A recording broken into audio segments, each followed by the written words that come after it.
Welcome back, everybody, to Vlogging Through History. And today we're going to do something a little different. I know this might not be of interest to everybody, but I thought this was really fascinating.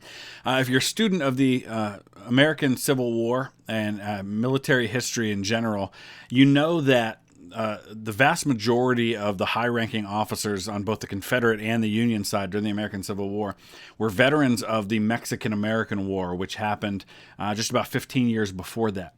So I thought it'd be really cool just to take a look. Over on FamilySearch.org, they have a copy of the U.S. military records of the Mexican War, which includes the rosters of all of the units that fought during the Mexican-American War. And as we scroll through these, you start to find some really fascinating things because you start to see who served with whom during the war.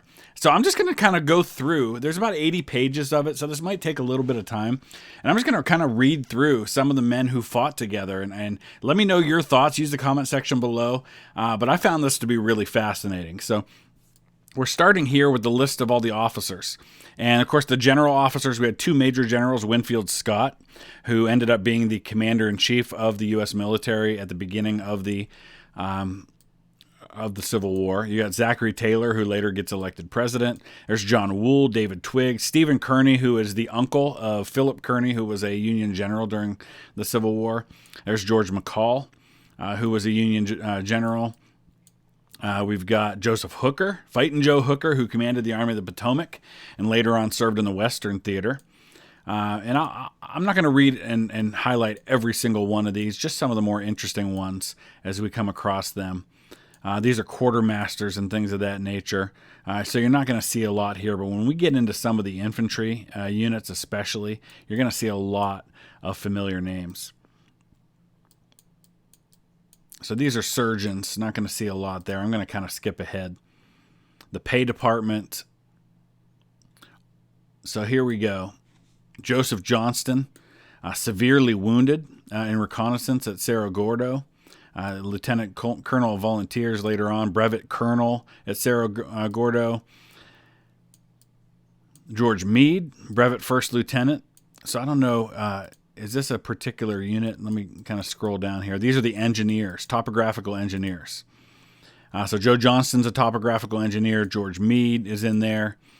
Who else do we got? John Pope, William Buell Franklin is there in the engineer department. Benjamin Huger. Hughie, I think is how he pronounced it. Jesse Reno. There's Richard Stoddard Ewell, First Lieutenant. This is the 1st Regiment of Dragoons now. And you'll notice that most of the higher-ranking officers don't end up serving in the Civil War, but you're looking at lieutenants and captains in a lot of these. Phil Kearny is there. Richard Ewell, as I mentioned before. Rufus Ingalls. Edwin Sumner, Philip St. George Cook, Richard Anderson right there. I'm probably going to edit out a lot of the places where I'm not talking and not highlighting a lot of folks, but you can always pause these if there's particular things you want to look at, or just go to FamilySearch.org yourself, search for military, Mexican-American military records. All right, under the mounted riflemen, we've got John C. Fremont, who ends up the Republican nominee for president in 1856, served in the Union Army in the early stages of the war. Who else do we got here? Not a lot in this particular unit. Gordon Granger. When we get into the infantry, you're going to see a ton of familiar names. What unit is this here? So this is the 1st Regiment of Artillery now. Got Joe Hooker there again listed. John B. Magruder was in this unit with Hooker. French, James McCall, Irvin McDowell. Abner Doubleday is there. Thomas J. Jackson, Stonewall Jackson right there. Look at all those men who served in the same unit. 1st Lieutenants, Joe Hooker, Irvin McDowell, Stonewall Jackson. All together, Abner Doubleday is there. A.P. Hill is a 2nd Lieutenant in that same unit. Fascinating, just really fascinating. Charles F. Smith is there. So now we're on to the 2nd Regiment of Artillery. And that's where Charles Smith was actually serving. John Sedgwick, who was killed in 1864 fighting for the Union.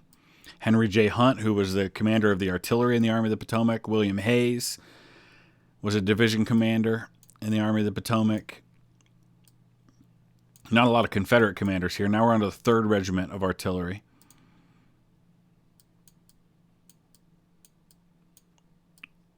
Robert Anderson, who commanded Fort Sumter. Braxton Bragg is in the 3rd Artillery. William Tecumseh Sherman, brevet captain from California, as a 1st lieutenant. George Thomas is a 1st lieutenant. George W. Ayres. John Fulton Reynolds. Boy, star-studded 1st lieutenants in the 3rd Artillery. Samuel French. Ambrose C. Burnside. I think it was actually Ambrose E. Burnside. Little typo there. 4th Artillery now. So here again, we're looking at the 1st lieutenants. John C. Pemberton. We've got Robert S. Garnett, who was killed early in the war. On the Confederate side, Daniel Harvey Hill is there. Fitzjohn Porter. Darius Couch. John Gibbon. Oh, just so many names. So who are we on to now? This is the 1st Regiment of Infantry now. So again, you kind of have to scroll down to the lower ranking officers to see. Schuyler Hamilton, who's the grandson of Alexander Hamilton, was a Union general during the war. 2nd Regiment of Infantry. Samuel Heintzelman, Hannibal Day. Who else do we got that I know? It's Marcin O'Patrick, who was, I think, the quartermaster general of the Union Army at one time. E.R.S. Canby served in the Union Army, I think. Maybe I'm wrong about that, but I know he was a general during the war. David R. Jones was a Confederate general. On the 3rd Infantry,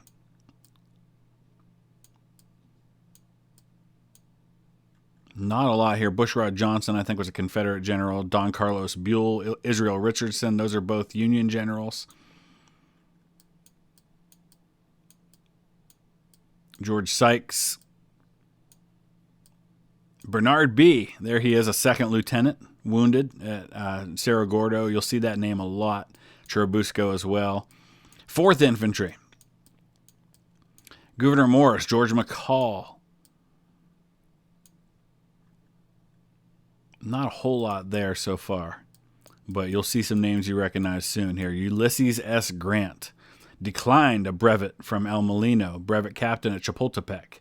Alexander Hayes. There's a man named Abram B. Lincoln. That's kind of a cool name. Don't really know who he is, but still interesting. And of course, Grant serves as a quartermaster at one point during the war, but just incredibly brave during the conflict. Really distinguished himself during that conflict.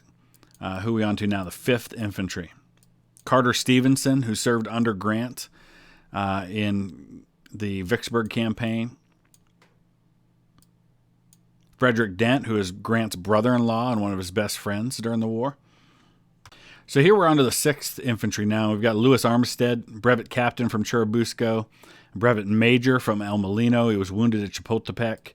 Of course, Armistead didn't graduate from West Point because he broke a plate over the head of fellow cadet Jubal Early, and that got him kind of kicked out. But there's Simon B. Buckner, 2nd lieutenant. Winfield Scott Hancock is a 1st lieutenant, brevet 1st lieutenant after this. So there's some big names there as well. We're on to the 7th Infantry now. Theophilus Holmes, Dixon Miles. Looking at the 1st lieutenant, Napoleon Dana, Lafayette McLaws, Earl Van Dorn, Eben Kirby Smith, Cadmus Marcellus Wilcox. A lot of names, a lot of really familiar names here. 8th Infantry.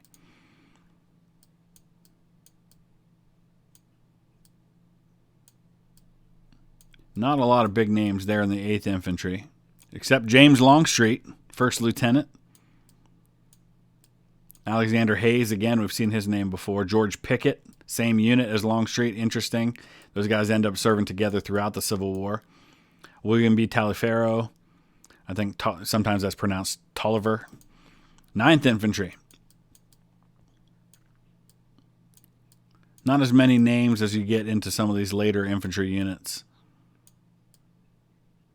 is what you've seen up to this point. So that was all of the regular army. Now we get into some of the volunteers. So they're going to be fewer and farther between, but you're still going to see some interesting names. Robert Patterson, William O. Butler ends up the governor of Kentucky later on. Gideon Pillow is there, who ended up commanding Fort Donelson, or was one of the officers there. Franklin Pierce, who's later president of the United States. Sterling Price is there. So these are all some very familiar names. And now you're getting into the various state regiments. So I'll just kind of glance over these, and if there's anything of note, I'll point it out to you. And this is just another website here that just kind of gives you a little bit of an overview of who all served in the Mexican War and what their ranks were. So here, key United States generals and leaders in the Mexican War. You've got Zachary Taylor, David Twiggs, James Polk, Winfield Scott, William Worth, John Wool, Stephen Kearny, Commodore Stockton, John C. Fremont, Nicholas Trist. And these are others who actually fought in the Mexican War. Grant, Lee, obviously, Stonewall Jackson, Burnside, Meade, Jefferson Davis. And if you can click on each one of these, this is actually a really cool website that gives you a lot of the key information about how they served and when and where. So if you want to go to that, it's called sonsofthesouth.net, and I'll put a link down in the description below. You can actually see a lot of the specifics about each of these men and how they fought and where, and it's really kind of a cool way that it's presented as well. You can read all of the various information about where and how they fought. So let me know your thoughts about all that. Use the comment section below. Drop a like. If there's other things you'd like me to talk about, let me know, and I'd be glad to do that. Thanks for watching.